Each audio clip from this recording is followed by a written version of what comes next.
Hello everyone, जय हिंद दोस्तों।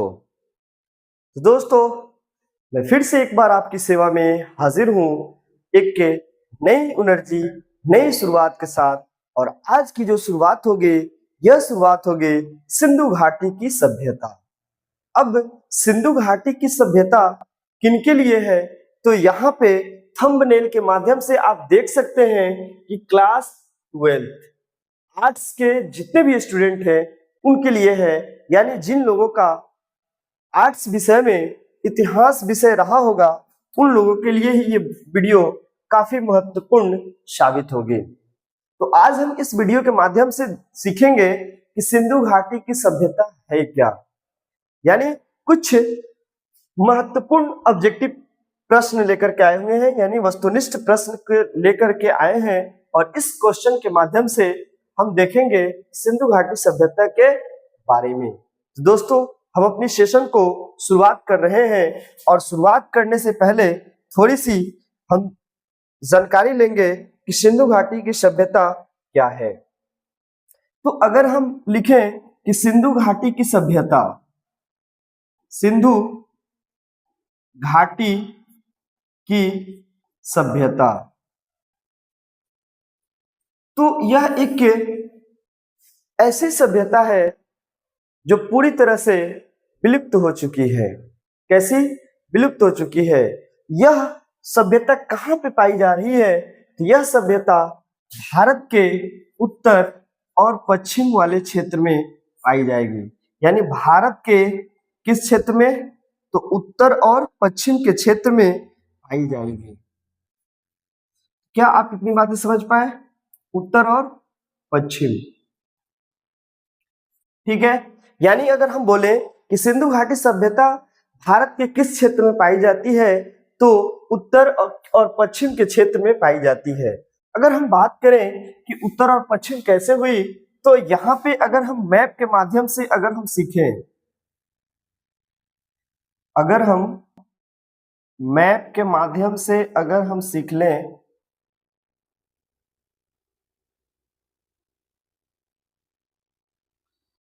तो ये रहा हमारा मैप, ठीक है।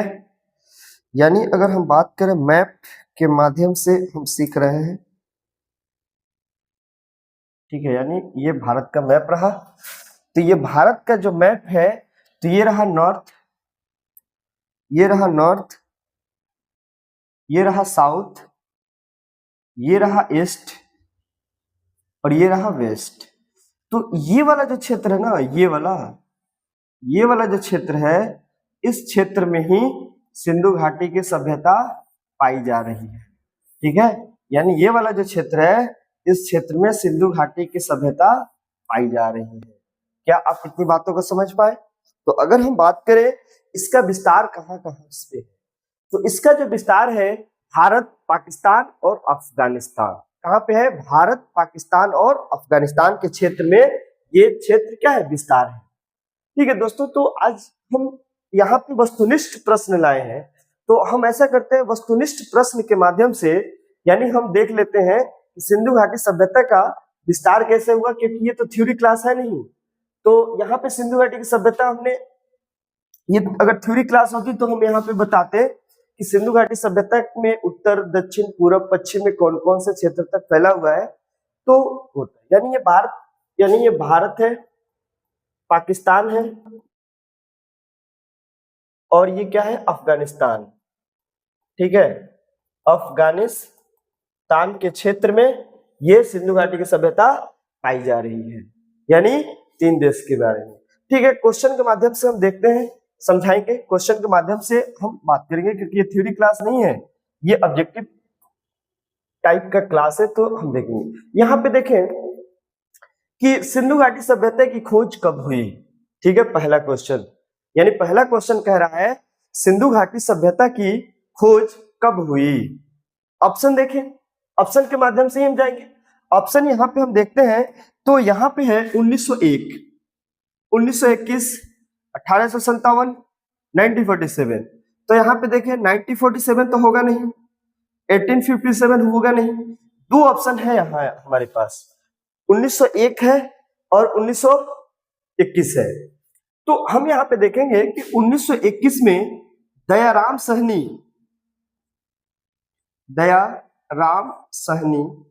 ने किसका खोज किया था? तो हड़प्पा का खोज किया था। किसका? हड़प्पा का खोज किया था 1921 ईस्वी में। किसने? दयाराम साहनी ने। तो यहाँ पे तो 1901 होगा नहीं, इसलिए ऑप्शन नंबर हो जाएगा बी।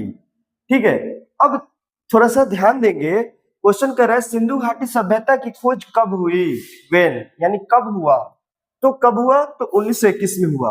1921 में दयाराम साहनी ने हड़प्पा का खोज किया था, और हड़प्पा को हम सिंधु घाटी सभ्यता के नाम से भी जानते हैं। या तो हम हड़प्पा सभ्यता, यानी हड़प्पा सभ्यता के नाम से जानते हैं, या तो हम उसको सिंधु घाटी की सभ्यता, सिंधु घाटी की सभ्यता, या तो हम उसको सिंधु सरस्वती की सभ्यता के नाम से भी हम लोग जानते हैं। सिंधु सरस्वती की सभ्यता के नाम से हम लोग जानते हैं। तो यहाँ पे ध्यान दें, क्वेश्चन कह रहा है सिंधु घाटी की जो सभ्यता है की खोज कब हुई। तो सिंधु घाटी की सभ्यता तो है यहाँ पे, लेकिन 1921 ईस्वी में दयाराम साहनी ने हड़प्पा की खोज किया था, और हड़प्पा सभ्यता को हम सिंधु घाटी की सभ्यता के भी नाम से जानते हैं। सिंधु घाटी सभ्यता को हम सिंधु सरस्वती की सभ्यता के भी नाम से जानते हैं। आखिर हड़प्पा सभ्यता को नाम से हम क्यों जानते हैं? अगर इस पे बात करें तो हड़प्पा एक ऐसा स्थल है जहां पे सबसे अधिक स्थल हमें प्राप्त होते हैं, इसलिए इस सभ्यता को हम हड़प्पा सभ्यता के नाम से भी जानते हैं। अगर हम बोले सिंधु घाटी की सभ्यता, तो सिंधु नदी है। क्या है? सिंधु नदी है। सिंधु नदी के बगल में जिस सभ्यता का विकास हुआ, उस सभ्यता को हम बोल दिए सिंधु घाटी की सभ्यता बोल दिया गया। ठीक है, सिंधु सरस्वती की सभ्यता कैसे बोलते हैं? तो यहाँ पे एक और नदी है जिस नदी का नाम है सरस्वती नदी। सरस्वती नदी होने की वजह से इस सभ्यता को सिंधु सरस्वती नदी की सभ्यता के नाम से भी हम लोग जानते हैं। क्या आप इतनी बातों को समझ पाए? तो पहला क्वेश्चन जो है, आप इस बातों को समझ पाए होंगे कि 1901 क्यों नहीं हुआ, 1857 से कोई रिलेटेड नहीं है, 1947 में तो भारत देश आजाद हुआ। 1921 में यानी हड़प्पा का खोज हुआ था। किसने किया था? दयाराम साहनी ने किया था। कब किया था? तो 1921 में किए थे। ठीक है, 1921 में किए थे, इसलिए इस सभ्यता की जो खोज हुई थी 1921 में हुई थी। ठीक है, अगले क्वेश्चन की तरफ अगर हम बढ़ेंगे, दूसरे क्वेश्चन पे अगर हम आएंगे, तो यहाँ पे जो क्वेश्चन है कह रहा है कि हड़प्पा की खोज, ठीक है, हड़प्पा की खोज किसने किया? किसने की थी? अभी हमने बात किया हड़प्पा की खोज यानी दयाराम साहनी ने किया था। ठीक है, अगर हम जॉन मार्शल की बात करें, राखलदास बनर्जी की बात करें, अलेक्जेंडर कनिंघम की बात करें, तो अलेक्जेंडर कनिंघम जो थे ये पुरातात्विक विभाग के अध्यक्ष रहे थे, यानी पुरातात्विक विभाग के ये रहेंगे। अगर राखलदास बनर्जी की बात करेंगे तो ये 1922 ईस्वी में मोहनजोदड़ो की खोज करेंगे। किसकी खोज करेंगे? मोहनजोदड़ो की खोज करेंगे। लेकिन यहां पे है हड़प्पा की खोज किसने किया? तो हड़प्पा की खोज दयाराम साहनी ने किया था। क्या आप इतनी बातों को समझ पा रहे हैं? अगर हम अगले क्वेश्चन की तरफ देखें, अगला क्वेश्चन की तरफ अगर हम आएंगे तो हम देखेंगे मोहनजोदड़ो की खोज किसने किया? तो राखलदास बनर्जी ने। अभी हमने देखा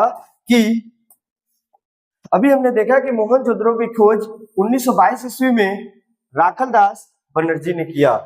ठीक है, समझ में आ रहा है ना?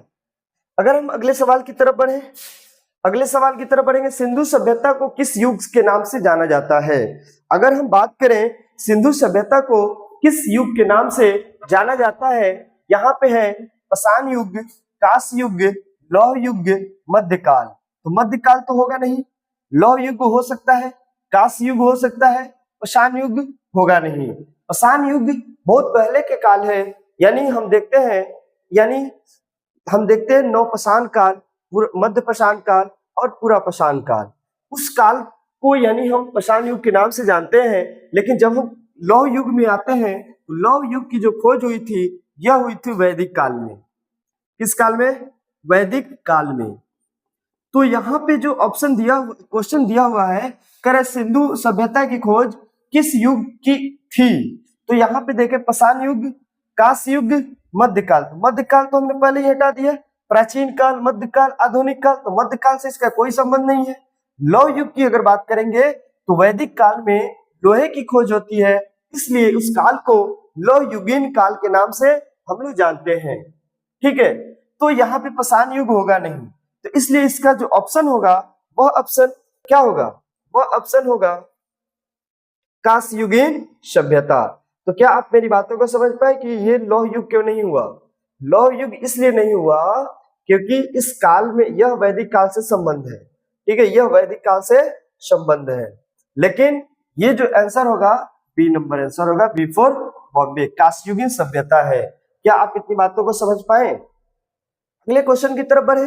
जब हम अगले क्वेश्चन की तरफ बढ़ेंगे, यह जो क्वेश्चन होगा करे हड़प्पा सभ्यता का प्रमुख नगर कौन सा है? तो आपको पता होना चाहिए कि सिंधु घाटी की जो सभ्यता है वह सभ्यता, सिंधु घाटी की सभ्यता एक नगरीय सभ्यता है।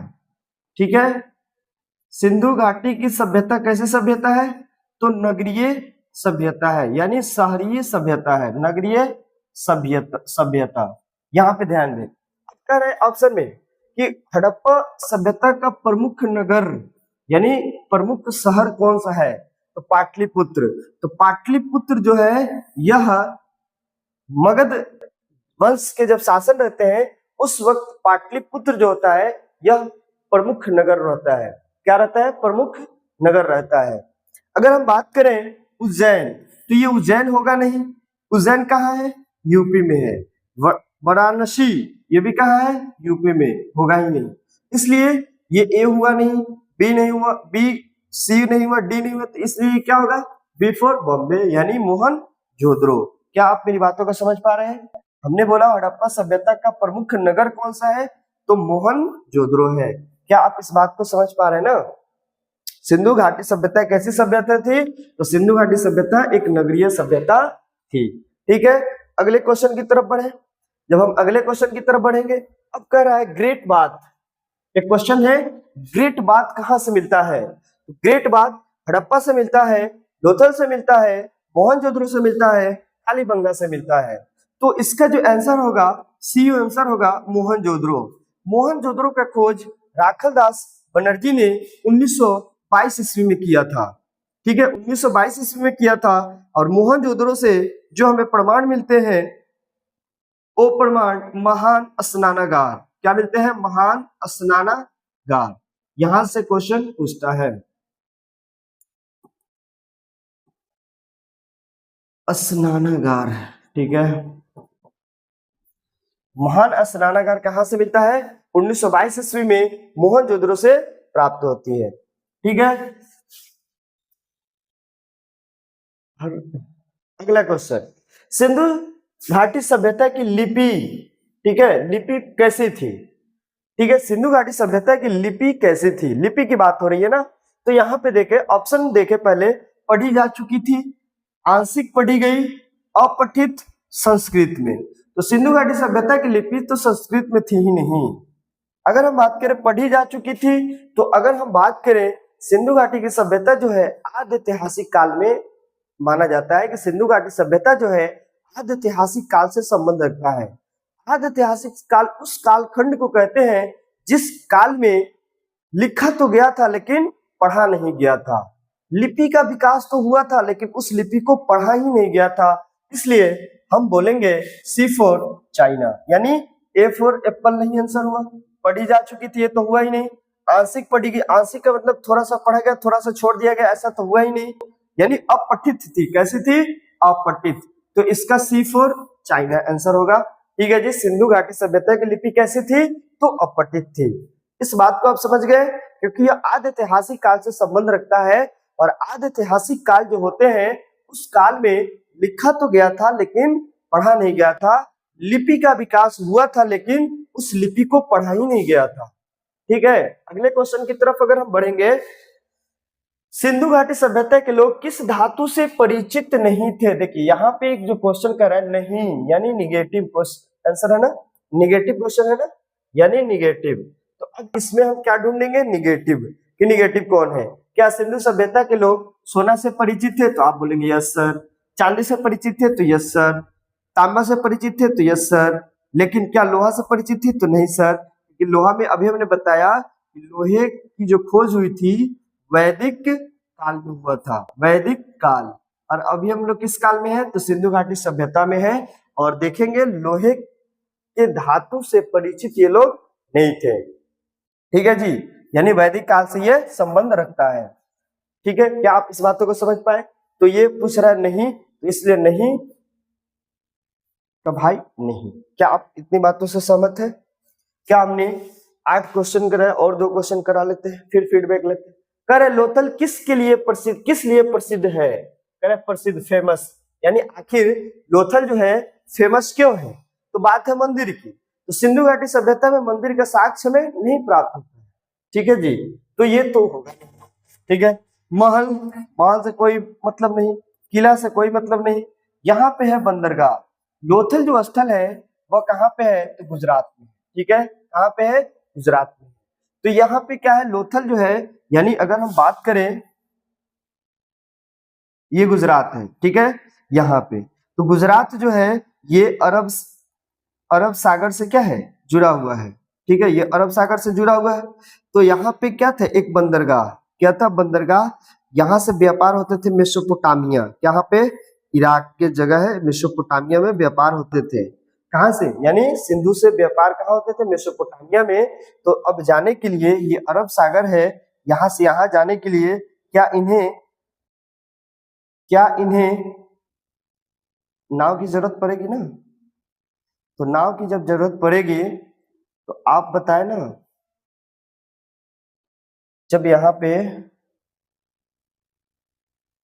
नाव की जब जरूरत पड़ेगी तो ये नाव जाकर के कहीं तो कहीं रुकेगा। तो लोथल गुजरात में है। तो ये जो था लोथल जो था प्रसिद्ध इसलिए था क्योंकि यहाँ पे क्या थे, ठीक है। तो इस चीज को ध्यान में रखना होगा। क्या रखना होगा, ध्यान में, कि लोथल किस के लिए प्रसिद्ध है। तो आप सबको क्या बोलेगा, लोथल जो है यह बंदरगाह के लिए प्रसिद्ध है, डॉकयार्ड के लिए प्रसिद्ध है।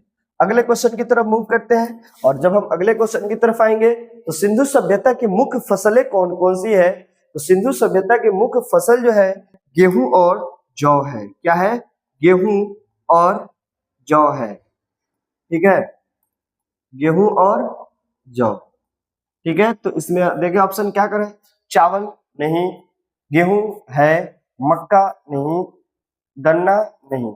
तो गेहूं होगा और जौ होगा, यानी मुख्य फसल। यानी यहाँ के जो लोग थे फसल कौन कौन से खाते थे, तो सबसे ज्यादा जो फसल था गेहूं और जौ। ठीक है, अगले क्वेश्चन की तरफ बढ़ेंगे।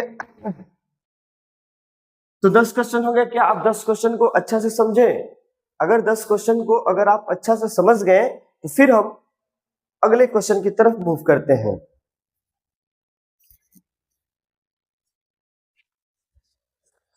चलिए जी, अगले क्वेश्चन की तरफ मूव करेंगे। और अगले क्वेश्चन की तरफ जब हम आते हैं, क्वेश्चन नंबर है 4।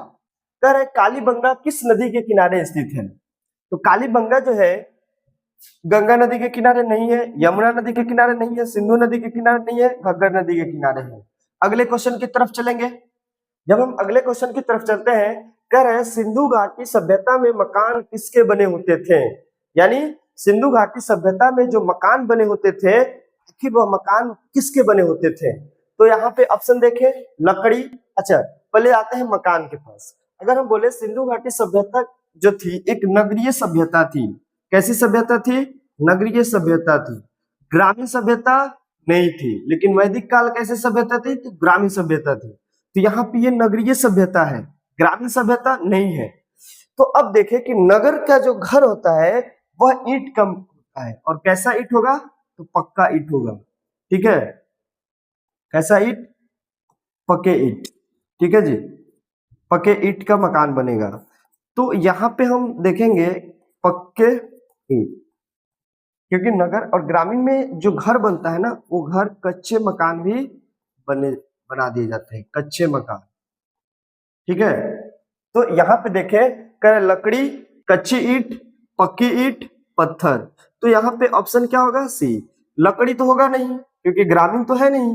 सिंधु घाटी सभ्यता जो थी एक नगरीय सभ्यता थी, इसलिए यह सभ्यता के जो लोग थे पक्के ईंटों का प्रयोग करते थे। क्या आप इतनी बातों को समझ पा रहे हैं ना? अगले क्वेश्चन की तरफ मूव करते हैं। तो अगले क्वेश्चन की तरफ हम देखेंगे कि नाचती हुई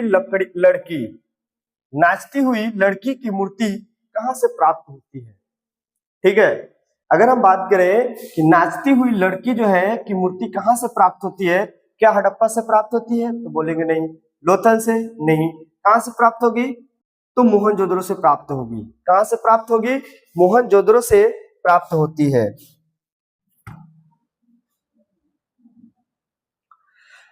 ठीक है दोस्तों, तो नाचती हुई लड़की की मूर्ति कहां से प्राप्त होती है? मोहनजोदड़ो से प्राप्त होती है। ठीक है, अगर अगले क्वेश्चन की तरफ बढ़ेंगे, जब हम अगले क्वेश्चन की तरफ बढ़ेंगे तो कह रहा है सिंधु सभ्यता का विस्तार किस क्षेत्र से हुआ?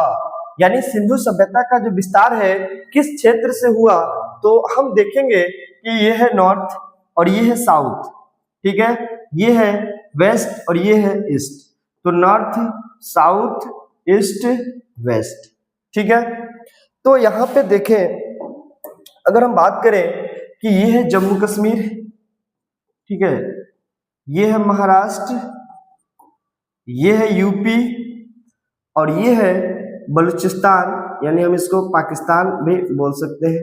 ठीक है, तो यहाँ पे देखें, उत्तर में जम्मू कश्मीर, दक्षिण में महाराष्ट्र, पूर्व में उत्तर प्रदेश के कौन सा? तो मेरठ।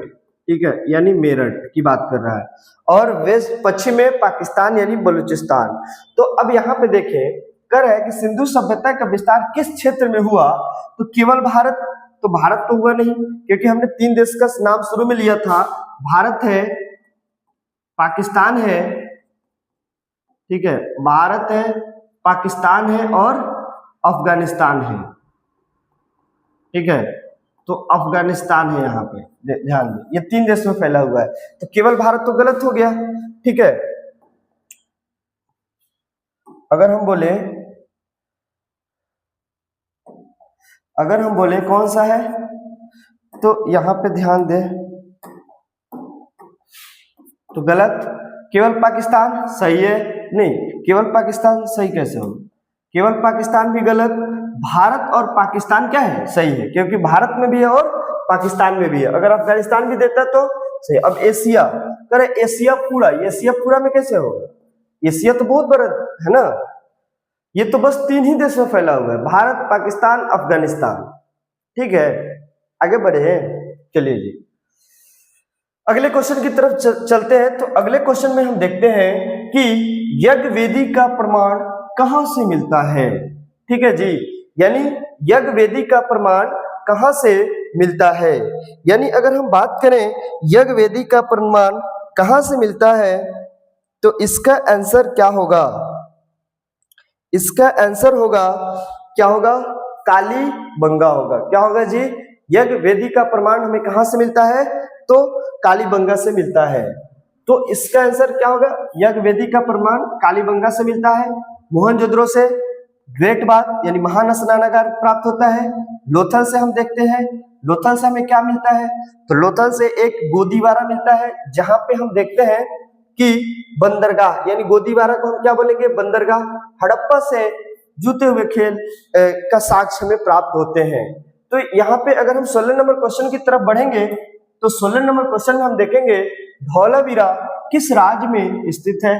तो धौलावीरा जो है यह भी गुजरात राज्य में स्थित है। किस राज्य में स्थित है? राजस्थान नहीं, गुजरात में स्थित है, पंजाब में नहीं, हरियाणा में नहीं। अगले क्वेश्चन की तरफ बढ़ेंगे, तो अगले क्वेश्चन की तरफ जब हम बढ़ते हैं कि सिंधु घाटी सभ्यता के लोग किस जानवर को पवित्र मानते थे? यानी अगर हम बोले सिंधु घाटी सभ्यता के लोग किस जानवर को पवित्र मानते थे, तो आपका आंसर गाय नहीं होगा, यानी पवित्र मानते थे बैल को। क्या मानते थे? बैल को।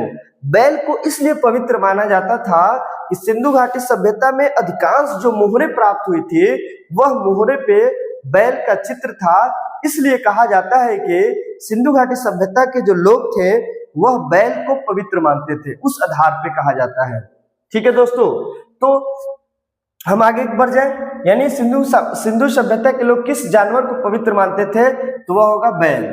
ठीक है, गाय नहीं होगा। अगले क्वेश्चन की तरफ बढ़ेंगे। यहाँ पे ध्यान दें, पशुपति मोहर किससे संबंधित है? तो पशुपति की जो मोहर थी वह शिव से संबंधित है, ब्रह्मा से नहीं, विष्णु से नहीं, महेश से नहीं, इंद्र से नहीं। इंद्र भगवान का सबसे ज्यादा जो जिक्र किया गया है वह किया गया है वैदिक काल में किया गया है। ठीक है जी, वैदिक काल में किया गया है। ब्रह्मा विष्णु महेश की बात यानी तो देखेंगे कि सिंधु घाटी सभ्यता में इसका कहीं पे जिक्र नहीं है। तो यहाँ पे अगर हम बात करें शिव, यानी शिव की ये लोग मोहरे बनाते थे, पशुपति मोहरे जो बनती थी वह शिव से संबंधित है। किससे संबंधित है? शिव से संबंधित है। अगले क्वेश्चन की तरफ अगर हम बढ़े, तो अगले क्वेश्चन की तरफ अगर हम बढ़ेंगे कि सिंधु घाटी सभ्यता का पतन कब हुआ, यानी सिंधु घाटी सभ्यता का पतन कब हुआ। देखो, सिंधु घाटी सभ्यता का जो पतन हुआ ना, वह पतन सिंधु घाटी सभ्यता का जो पतन हुआ, अगर उसके बारे में हम बोले तो कुछ लोग कहेंगे कि जलवायु परिवर्तन के कारण हुआ, कुछ लोग कहेंगे जनसंख्या वृद्धि के कारण हुआ, कुछ लोग कहेंगे कि जनसंख्या वृद्धि के कारण, जलवायु परिवर्तन के कारण, और कुछ लोगों का कहना है कि बाढ़ और भूकंप आने के कारण उस का पतन हो गया, जबकि ऐसा कोई बात था ही नहीं। सिंधु घाटी सभ्यता का जो पतन हुआ 1500 ईसा पूर्व में हुआ था। ठीक है, 1000 ईसा पूर्व में नहीं, 2000 ईसा पूर्व में नहीं, 500 ईसा पूर्व में नहीं। ये ए फॉर एप्पल आंसर सही होगा। थोड़ा सा यहाँ पे कुछ बातें लिखेंगे कि मार्टिन व्हीलर ने सिंधु घाटी सभ्यता का जो कालखंड बताया था, कब से लेकर कब तक, यानी एक ना पॉइंट बना करके लिख ले,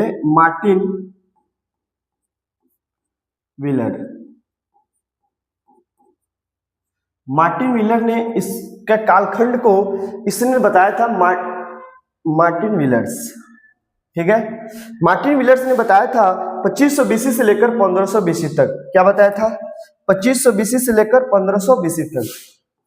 2500 बीसी से लेकर 1500 बीसी तक। 2500 बीसी से लेकर 1500 बीसी तक। ठीक है, अगर हम बात करें मार्टिन व्हीलर के बाद, अगर हम बात करें पॉइंट नंबर 2, तो पॉइंट नंबर 2 पे अगर हम बात करेंगे, डीपी अग्रवाल जो बोला था 2500 बीसी से लेकर 1750 बीसी तक।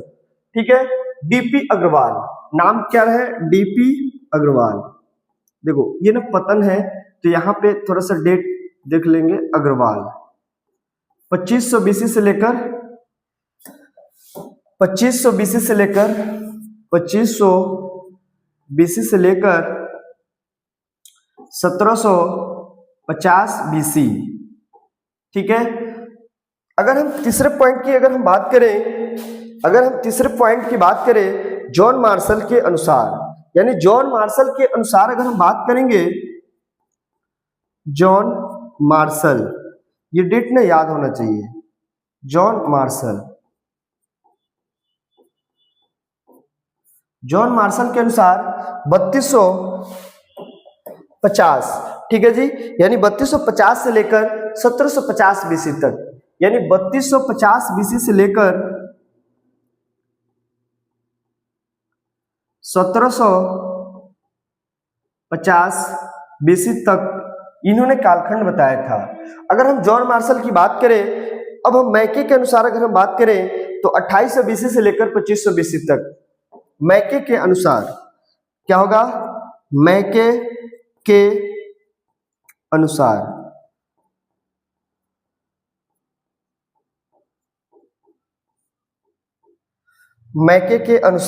ठीक है ना, इसको नोट्स में कंप्लीट सब कोई कर लेगा। मैके के अनुसार लिखेंगे 2800 बीसी से लेकर, ठीक है, 2800 बीसी से लेकर 2500 बीसी तक। कहां तक? 2500 बीसी तक। 2500 बीसी तक। अच्छा, इसमें ध्यान दें, ये इंपॉर्टेंट हो जाता है कि सिंधु घाटी सभ्यता का पतन जो हुआ, ये स्टार जो है इसलिए लगा दिए, ये जो डाटा है NCERT, ठीक है, एनसीईआरटी भी इसी डेट को मानता है, ठीक है ना। तो इस डेट को याद रख ले। मार्टिन व्हीलर जो था वो बोला था कि 2500 बीसी से लेकर 1500 बीसी तक सिंधु घाटी की सभ्यता रहा, यानी सिंधु घाटी सभ्यता का पतन कब हुआ, तो 1500 ईसा पूर्व में हुआ। इस बात को याद रखेंगे, लेकिन ये डेट याद होनी चाहिए। डीपी अग्रवाल 1750 बीसी, देख रहे हो 1750 बीसी के अंदर आएगा ना 1500 ईसा पूर्व, है ना जी। जॉन मार्शल भी कहा था 3250 बीसी से लेकर 1750 बीसी, 2800 ईस्वी से लेकर 2500 बीसी। ये तो देख लो यार, 2500 बीसी से लेकर 1500 बीसी, ठीक है। तो ये मार्टिन व्हीलर भी इसमें, इसके अनुसार भी ये चीज इंप्लीमेंट होती है। कोई दिक्कत है जी? नहीं ना? क्या आप इस बात को समझ पाए कि सिंधु घाटी सभ्यता का पतन कब हुआ? 1500 ईसा पूर्व में 1000 दिया हुआ, 2500 तो तीनों होगा नहीं, इसलिए मार्टिन व्हीलर जो था 2500 बीसी से लेकर 1500 बीसी तक की बात कर रहा है। कोई इसमें कोई डाउट नहीं होनी चाहिए। अगले क्वेश्चन की तरफ बढ़े, तो अगले क्वेश्चन की तरफ जब हम बढ़ेंगे तो हम देखते हैं कि सिंधु घाटी सभ्यता में, सिंधु घाटी सभ्यता की सड़कों का निर्माण कैसा था? टेढ़ा मेढ़ा था क्या, यानी जिगजैग था क्या? तो आप बोलेंगे नहीं सर, जिगजैग तो था नहीं। गोलाकार था क्या? तो आप बोलेंगे गोलाकार तो था नहीं। अनियमित, अनियमित का मतलब, और इर्रेगुलर, यानी इर्रेगुलर था ही नहीं, ग्रिड पैटर्न पे था। ग्रिड पैटर्न, ग्रिड पैटर्न क्या होता है? जैसे एक सिस्टमेटिक ढंग से बनाया जाता है, ठीक है। ग्रिड पद्धति क्या होता है? एक सिस्टम के साथ बनाया जाता है। देख रहे हो, यहाँ पे घर होगा, यहाँ पे घर होगा, ये सड़क होंगे, यहाँ सड़क होंगे, फिर यहाँ पे घर, यहाँ पे घर, यहाँ पे घर, एक सिस्टम के साथ एक सुनियोजित सभ्यता थी सिंधु घाटी के। ये सड़क हो गया, फिर यहाँ पे घर, यहाँ पे घर, यहाँ पे घर, तो ये क्या हुआ? सड़क, और यहाँ पे भी घर, यहाँ पे भी घर, यहाँ पे भी घर। तो ये इस पैटर्न को बोला गया ग्रिड पैटर्न। क्या बोला गया? ग्रिड पैटर्न बोला गया, ठीक है। आप इस बात को क्या समझ पा रहे हैं? देख रहे हैं, ये रोड है, ये रोड है, तो अब ये एक सुनियोजित एक सिस्टम से बनाया गया था। ये इस पैटर्न को नाम दिया गया ग्रिड पैटर्न नाम दिया गया, ठीक है। अगर आगे हम बढ़े, अगर हम आगे अगले क्वेश्चन की तरफ बढ़ेंगे तो कह रहा है कि सबसे बड़ा हड़प्पा स्थल कौन सा है, यानी सबसे बड़ा हड़प्पा स्थल कौन सा है। तो आप हमें बताएं कि हड़प्पा की खोज कब और किसने किया। आप कमेंट करके हमें बता सकते हैं, ठीक है। तो हमने बता दिया है कि हड़प्पा का खोज किसने किया। कह रहे कि हड़प्पा स्थल कौन सा है सबसे बड़ा, ठीक है जी, यानी सबसे बड़ा हड़प्पा स्थल कौन सा है। सबसे बड़ा हड़प्पा स्थल कौन सा है? तो आप इसका आंसर देंगे मोहनजोदड़ो होगा नहीं, स्थल का रहे स्थल, तो इसका जो होगा धौलावीरा। धौलावीरा कहाँ है? गुजरात में है। कहाँ पे है? गुजरात, ठीक है। लोथल भी कहाँ है? गुजरात, ठीक है, गुजरात। हड़प्पा कहाँ है? सिंध। मोहनजोदड़ो कहाँ है? सिंध, ठीक है, यानी ये सारे क्षेत्र पाकिस्तान में है।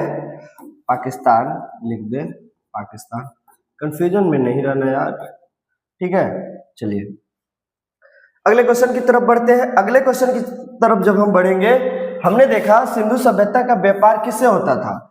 थोड़ी देर पहले जब हमने लोथल के बारे में जब हम पढ़ रहे थे तो वहां पे हम बताए थे कि व्यापार कहाँ से हो रहा था। तो आपने बताया था कि सर मेसोपोटामिया, मेसोपोटामिया की सभ्यता थी। देखो सिंधु घाटी की सभ्यता जब चल रही थी, सिंधु घाटी की सभ्यता के साथ साथ समानांतर कुछ और भी सभ्यताएं थी, ठीक है। सिंधु घाटी सभ्यता के साथ साथ और भी कुछ सभ्यता थी, जैसे चीन की सभ्यता है ना, चीन की सभ्यता, मेसोपोटामिया की सभ्यता, ठीक है, मेसोपोटामिया, मेसोपोटामिया, ठीक है जी। फिर उसके बाद से मिस्र की सभ्यता, नील नदी की सभ्यता। ये देखो ना, 4 सभ्यताएं हैं कि नहीं। तो कर है ना, चीन तो होगा नहीं, जापान होगा नहीं, अमेरिका होगा नहीं, ठीक है। तो सिंधु घाटी की सभ्यता का व्यापार किससे होता था? तो मेसोपोटामिया से होता था, ठीक है, मेसोपोटामिया से होता था। ये ईरान की एक सभ्यता थी, उस सभ्यता को हम लोग मेसोपोटामिया की सभ्यता कहते हैं। जब हम क्लास 11 में पढ़ रहे होते हैं तो मेसोपोटामिया के बारे में पढ़ना है कि दो नदियों के बीच की जो क्षेत्र होता है ना, वह उसी को बोलते हैं मेसोपोटामिया। और वहां पे जो सभ्यता का विकास हुआ उस सभ्यता को बोला गया मेसोपोटामिया की सभ्यता।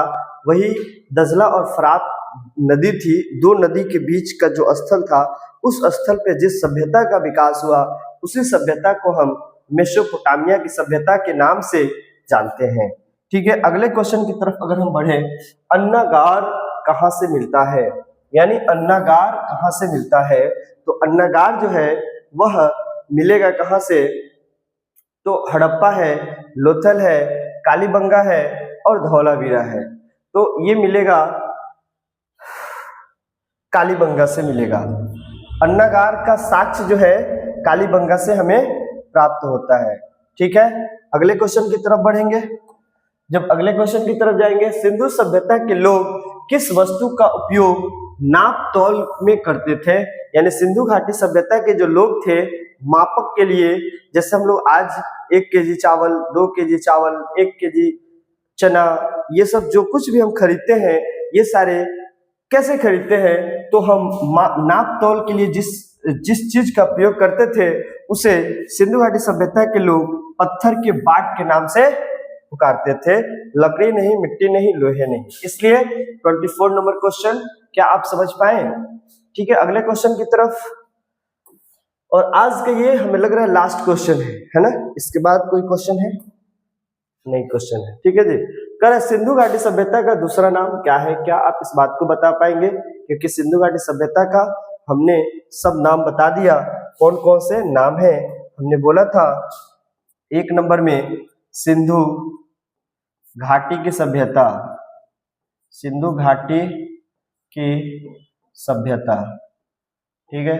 दूसरे नाम की अगर हम बात करें, हड़प्पा सभ्यता, ठीक है, हड़प्पा सभ्यता बोले थे। तीसरा हम बोले थे सिंधु सरस्वती की सभ्यता, सिंधु सरस्वती की सभ्यता ठीक है। अब यहाँ पे देखें, कह रहे ना सिंधु घाटी सभ्यता का दूसरा नाम क्या है? क्या वैदिक सभ्यता था? नहीं। हड़प्पा सभ्यता है। मौर्य वंश? नहीं। मौर्य सभ्यता तो होगा नहीं। गुप्त सभ्यता होगा नहीं, इसलिए बिफोर बॉम्बे होगा। क्या आप 15 क्वेश्चन को कर पाए? ठीक है, एक बार हम रिपीट कर दे। देखिए, कह रहे सिंधु सभ्यता के लोग किस वस्तु से उपयोग करते थे? पत्थर के बाट। अन्नागार कहाँ मिला? कालीबंगा, ठीक है। सिंधु सभ्यता का व्यापार किससे होता था? मेसोपोटामिया, ठीक है। सबसे बड़ा हड़प्पा स्थल कौन सा था? धौलावीरा। सिंधु सभ्यता की सड़कों का निर्माण किससे हुआ? ग्रिड पैटर्न पे हुआ। सिंधु सभ्यता का पतन कब हुआ? 1500 ईसा पूर्व में हुआ। पशुपति मोहर किससे संबंधित है? शिव से संबंधित है, ठीक है। सिंधु सभ्यता के लोग किस जानवर को पवित्र मानते थे? बैल को मानते थे। धौलावीरा किस राज्य में स्थित है? गुजरात में है। करे यज्ञ वेदी का प्रमाण कहां से मिलता है? तो कालीबंगा से। सिंधु सभ्यता का विस्तार किस क्षेत्र में था? तो ये भारत और पाकिस्तान और अफगानिस्तान में था। तो ऑप्शन में तो भारत और पाकिस्तान दिया हुआ है, तो C4 चाइना होगा। यहाँ पे क्वेश्चन है नाचती हुई लड़की की मूर्ति कहाँ से मिलती है? तो मोहनजोदड़ो से मिलती है। अगला क्वेश्चन है सिंधु सभ्यता में मकान किसके बने हुए थे? तो पक्की ईंट के बने हुए थे। कालीबंगा किस नदी के किनारे है? तो घग्गर नदी के किनारे है। सिंधु सभ्यता का मुख्य फसल कौन सी है? तो गेहूं है। लोथल किसके लिए प्रसिद्ध है? तो बंदरगाह के लिए प्रसिद्ध है। सिंधु सभ्यता के लोग किस धातु से परिचित नहीं थे? तो आप बोलेंगे सर लोहा से परिचित नहीं थे। सिंधु सभ्यता की लिपि कैसी थी? तो अपठित थी, जिसको हम नहीं पढ़ा जा सकता था। महान स्नानागार कहाँ मिलता है? तो मोहनजोदड़ो में मिलता है। कब? 1922 ईस्वी में, ठीक है जी। 1922 ईस्वी में राखलदास बनर्जी ने मोहनजोदड़ो का खोज किया था। अगला क्वेश्चन देखिए, कर हड़प्पा सभ्यता का प्रमुख नगर कौन कौन सा है? तो मोहनजोदड़ो। अगला क्वेश्चन, सिंधु सभ्यता किस युग की है? तो कांस्य युग की सभ्यता है। मोहनजोदड़ो की खोज किसने किया? तो राखलदास बनर्जी ने किया। 2 नंबर क्वेश्चन, हड़प्पा सभ्यता की खोज किसने किया? दयाराम साहनी ने किया, ठीक है। यहाँ पे देखिए सिंधु घाटी सभ्यता की खोज कब हुई, तो 1921 ईस्वी में हुई थी। दयाराम सैनी ने किया था, हड़प्पा की खोज किया था। ठीक है दोस्तों, तो आज के लिए इतना ही रखते हैं, फिर मिलते हैं नेक्स्ट क्लास में। Wish you all the best, have a nice a wonderful a good time. ठीक है जी, हंसते रहे मुस्कुराते रहे, हंसते रहे मुस्कुराते रहे। ठीक है दोस्तों, आज के लिए इतना ही, फिर मिलते हैं नेक्स्ट क्लास में। Wish you all the best, have a nice a wonderful good time. जय हिंद।